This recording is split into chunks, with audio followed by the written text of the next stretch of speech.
We've been talking about the silence from a lot of Republicans. We do now have a statement just in from Senator John McCain. I want to read it to you in its entirety because it is a powerful statement. Senator McCain says, "Today's press conference in Helsinki was one of the most disgraceful performances by an American president in memory. The damage inflicted by President Trump's naivete, egotism, false equivalence, and sympathy for autocrats is difficult to calculate, but it is clear that the summit in Helsinki was a tragic mistake." Senator McCain went on to say President Trump proved not only unable, but unwilling to stand up to Putin. He and Putin seemed to be speaking from the same script, as the president made a conscious choice to defend a tyrant against the fair questions of a free press and to grant Putin an uncontested platform to spew propaganda and lies to the world. He went on to say it is tempting to describe the press conference as a pathetic rout, as an illustration of the perils of under-preparation and inexperience, but these were not the errant tweets of a novice politician. These were the deliberate choices of a president who seems determined to realize his delusions of a warm relationship with Putin's regime without any regard for the true nature of his rule, his violent disregard for the sovereignty of his neighbors, his complicity in the slaughter of the Syrian people, and his violation of international treaties and his assault on democratic institutions throughout the world. Coming close on the heels of President Trump's bombastic and erratic conduct toward our closest friends and allies in Brussels and Britain, today's press conference marks a recent low point in the history of the American presidency. Senator McCain went on to say that the president was attended in Helsinki by a team of competent and patriotic advisors makes his blunders and capitulations all the more painful and inexplicable. No prior president has ever abased himself more abjectly before a tyrant. Not only did President Trump fail to speak the truth about an adversary, but speaking for America to the world, our president failed to defend all that makes us who we are, a republic of free people dedicated to the cause of liberty at home and abroad. American presidents must be the champions of that cause if it is to succeed. Americans are waiting and hoping for President Trump to embrace that sacred responsibility. One can only hope they are not waiting totally in vain. Those are the words of Senator John McCain. Moments ago, Senator Marco Rubio added these comments. All I can speculate is that there is an effort underway to sort of figure out if by being nice to Vladimir Putin, there is a way that we can establish a better working relationship, which in a perfect world would not be a bad thing between two nations that possess 90% of the world's nuclear weapons. The flaw in that, which I think goes to the heart of this very issue, is that Vladimir Putin is not interested in a better working relationship with the United States because he views the world, he views geopolitics as a battle between the strong and the weak. He believes that at the end of the Cold War, the West, and in particular the United States, that was strong, took advantage of a weak Russia. He intends to reestablish Russia as a global world power on par with the United States. And he doesn't believe in win-win scenarios. He believes in zero-sum. And therefore, he thinks the only way to make Russia stronger is to make America weaker, and these election interference efforts are a part of it. And you have to understand that. Any policies that are not built on that reality, and I would say any rhetoric that's not built on that reality, is destined to be counterproductive, perhaps dangerous, and most certainly fail. Well, I want to bring in Susan Glasser, CNN Global Affairs analyst, as well as Philip Mudd, CNN counterterrorism analyst. He's also a former CIA and FBI official. Senator McCain saying most disgraceful display, essentially, by an American president on the world stage. Phil, do you agree with that? I do, but I mean, I think you have to step back even just a short time after this and say, what next? You've seen senators come out. In the past, we've seen a senator who's in the midst of a painful illness, Senator McCain. You've seen senators like Jeff Flake who are leaving the Senate. Now you see Marco Rubio still obviously in the fight, speaking out. My question would be, when do members of the president's inner circle start to say, look, we have an overseas dilemma where you are portraying us in terms of the American government as worse than a tyrant, that is Vladimir Putin. Secretary of Homeland Security came out with statements this week about continued Russian interference. This was not on Obama's watch, that's this week.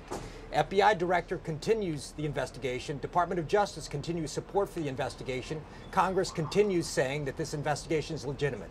Curious point in American government, when do we see almost a shadow government come out and say, we cannot side with the government, whether it's the cabinet or the Senate? I think that's the big question. But frankly, look, I mean, there's silence on the side of many Trump supporters, and many Trump supporters, as the president once said, you know, he could shoot somebody in the street and they wouldn't blink, and maybe some people look at what happened here today and say, oh, it wasn't that bad. Well, look, I think Phil is making an important point about the president's own government not supporting, in many respects, his Russia policy or having their own different Russia policy. Coming into this summit, we were told things that turned out to be really, in a word, not true. And you had the ambassador to Moscow, John Huntsman, saying that President Trump absolutely was going to call President Putin to account for this. You have the National Security Advisor, John Bolton, a year ago saying that the Russian hacking was akin to an act of war. Where was National Security Advisor John Bolton today? And I do think there's a significant question about how do they go forward. Well, let's be honest. These people around the president have no idea what the president is going to do from moment to moment. I mean, it's why you have the press secretary lying from the podium time and time again, and then having to backtrack and say, well, I actually never spoke to the president, or I haven't spoken directly to the president about it.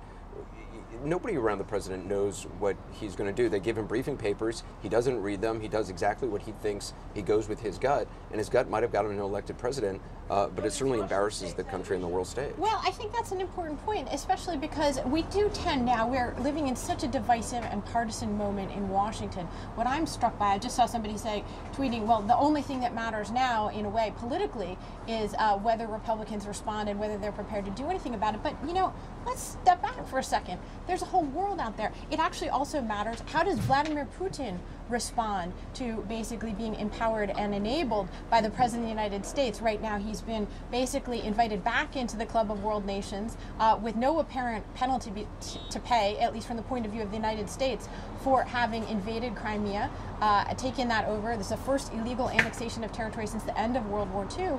And so my question is, what is Vladimir Putin going to do in response to basically a blank check from Donald Trump? So it's not just about our partisan politics. No, but Phil, you think about the people who all around the world are living under tyrants, who are living in tyranny, who are imprisoned for speaking out, who have traditionally looked to the United States as, what Reagan referenced as a shining city on a hill, and who look to the United States to at least speak truth to power, to raise human rights, to stand tall in the face of tyranny, and that you don't hear that from the United States now. Well, it's even clearer. Let's look at a simple pattern that we've seen over 18 months. You look at the people that the president has praised: Duterte murdering thousands of drug offenders without due process. President of the Philippines. That's right. You look at what's happened in Turkey. You look at what's happened in Egypt. Both dictators who are taking more power. You look at the president praising the North Korean leader. You look at what happened with a Russian leader today who's been involved in assassinations of opponents, who doesn't like a free press, who doesn't like democratic opposition. And you contrast that with the president who says, I don't like the G7 on trade policy and I don't trust the EU. What's the message to you in that pattern? I trust people who think like I do. I don't like CNN and I don't like Democrats. These people can operate like I want to operate.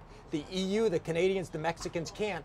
Let me side with people who don't represent American principles but represent Trumpian principles. It's Trumpianism versus Americanism. But it's also one thing to say that domestically when you're in the United States. To say it on the world stage next to one of the great tyrants living today is an extraordinary statement by the President of the United States. Well, I think that, right now, it's sort of the death of American exceptionalism.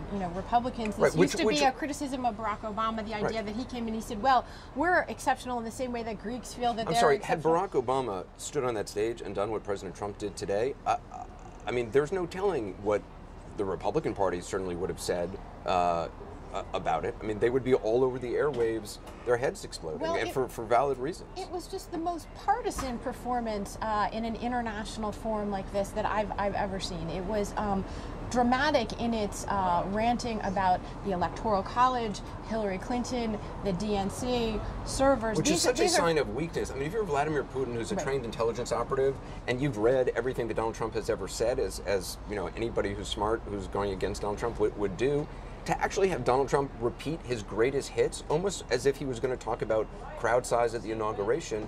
I mean, Vladimir Putin must have been just in his head thinking, I cannot believe what this guy is doing. And the answer is why. The president just played golf over the weekend. Let's use golf. This is a 3-foot putt. You walk out like you did after North Korea and say, I spoke with somebody, I explained to you we had a bad relationship, I spent an hour and a half with him, I just fixed it. We're now in the future going to talk about arms control in Syria. I'm the leader of the world and I'm a genius. Instead, he steps right into it. It's psychology, it's not politics. Yeah.